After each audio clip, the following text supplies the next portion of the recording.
I'll open up to questions at this point. And please stand and say who you are and then ask your question, and we'll try to get some answers.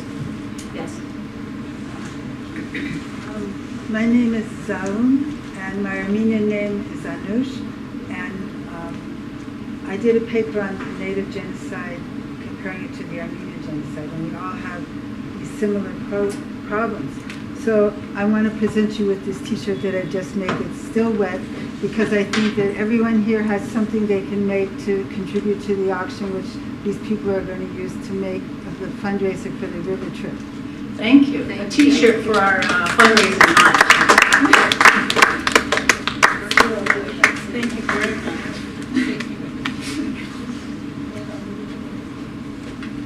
As the stories common all over the world, how people were massacred, damaged. Any other questions? Yes. My name is Liz Gonzalez. In my spare time, I'm president of Friends of Pelham Park, which is the largest park in New York City. And the park is the end point for a lot of crew races on the college level. Mm-hmm. Students, I mean, when I've come from Onondaga and Syracuse down to New York, I've actually run into crew teams. They're traveling over here. So one of the things that occurs to me is that wouldn't it be great to reach out to the colleges that have crew teams and ask them if they want to participate and do like an honor escort, for lack of a better word. That's one thing. And then what about asking the different, I'm trying to figure out how to say this. Most parks have a friends component. Why not ask the park caretakers and parks departments and the TEP, why not ask them to do a series of honor flags along the Hudson for this special event, so that at least in some locations, as you come down, you adopt the flag, if it's the Haudenosaunee flag, but something that when you come down, you can see, and it's something that people can take pictures of, and the media will know that so many flags were posted in honor of this event. Yeah. Thank you. Thank you. Are you coming to the meeting tomorrow? I think this lady needs to come to the meeting. I'll talk to you. She'll talk to you. I got good ideas. Thank you. Yes. I have a question that might be more addressed to either Dr. Arnold or Dr. Donald. Can you talk up? We Take it out. It's very hard to hear you. I'm sorry. She has a question for Okay, Mary I have a McDonald question or that Philip. maybe can be more addressed Use your to, big people voice. Philip Arnold or Mary McDonald or eventually Chief Jake Edwards. Now I'm very, I hear about the doctrine of discovery, and right away I thought about the Latin American indigenous people, especially the Bolivian people who are maybe, I don't know, I maybe not well informed, but I get the feeling that it's the only indigenous population that is a majority in its country. Like, you know, everywhere else you think, as far as numbers, you know, they do have a lot of influence. Also, there's the Roman Catholic Church has a lot of power in Latin America. And I was just wondering if you have any relationship with these people, because they can maybe have more influence to fight against this doctrine of discovery. That's a very good strategy. What did you say? Could you repeat that? Why don't you use this? We can't hear you at all.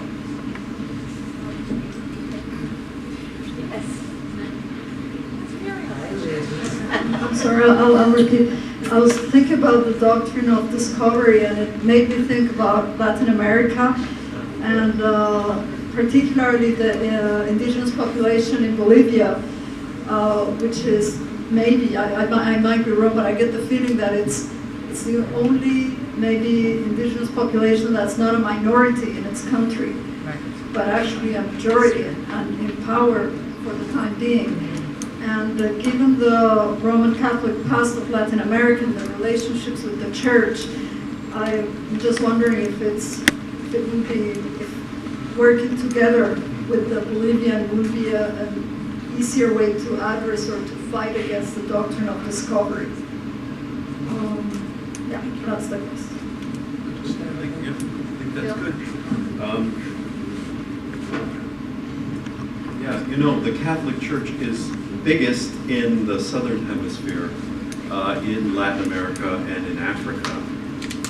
And I think this is something that maybe one of the reasons why we're here at the UN is to try to develop those kinds of collaborative partnerships. You know?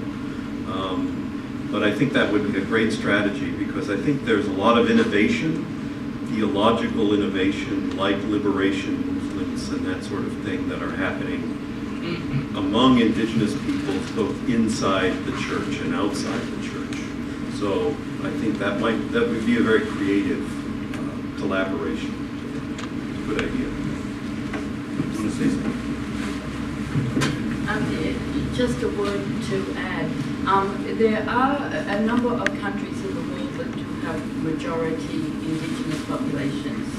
For example, I think in Oceania, which is my home region, and I worked for 8 years in Papua New Guinea, and I think about 97% of the population is indigenous. So there are countries like that.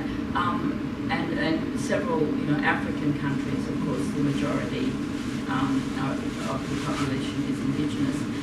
However, even when there's a very large indigenous population, I think all these countries have been affected by the doctrine of discovery and colonialism. And when we think of multinational companies today, that's a new kind of discovery or so on. So I think, there is a lasting legacy, even, as we saw countries in Africa and countries in the Pacific gain their independence, there's still a lasting legacy from the doctrine of discovery.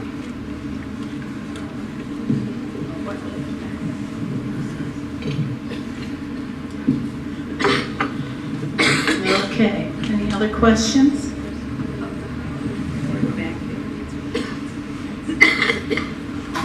Eeny, meeny, miny, moe. Mike is I saw you first. Oh, okay. There's a couple of, my questions might be sound kind of stupid. Nah. Terra Nullis, can you spell that for me? Terra Nullis. N-O. N-U-L-L-S, right? Yeah. L-L-I-U-S. Yeah, it's like null and void. And the Holy See, I assume that's the Catholic Church? The Pope. And, Terra meaning land, Right. and that's mean nothing. this one being double check. And, because that's something spelled. The U.S. Pardon? Can you get your question? Yeah, the question is also, what is the U.S. School of the Americas? And someone mentioned that. Any major. What is Yeah. something mentioned? Yeah, the School of the Americas, it now has another name, and I can't remember what the The current name is. Western Hemispheric for Inter-Cooperative. It's a U.S. Army training. It's a U.S. Army training school which has trained Latin American military leaders for decades, primarily to torture and destroy social movements in their own countries. And many of the perpetrators of the worst massacres in Latin America are graduates of the School of the Americas. And there's a decades-long effort to close that school by activists from around the United States. It's now based at Fort Benning, Georgia, in South Carolina. One more? Fort Benning. Actually, relatives and friends, we have to leave the room by about 8:30 so that security and cleaning crews can come in. And we just need to respect that time, so I really apologize that we can't take more questions.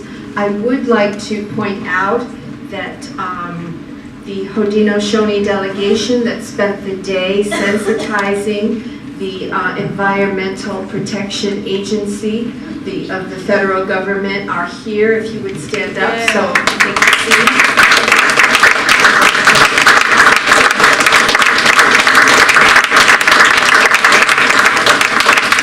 They did an amazing job today. I'd also like to acknowledge an elder in our community here in New York City. She's actually a spring chicken. Her name is Muriel McGow. Muriel, would you please stand up?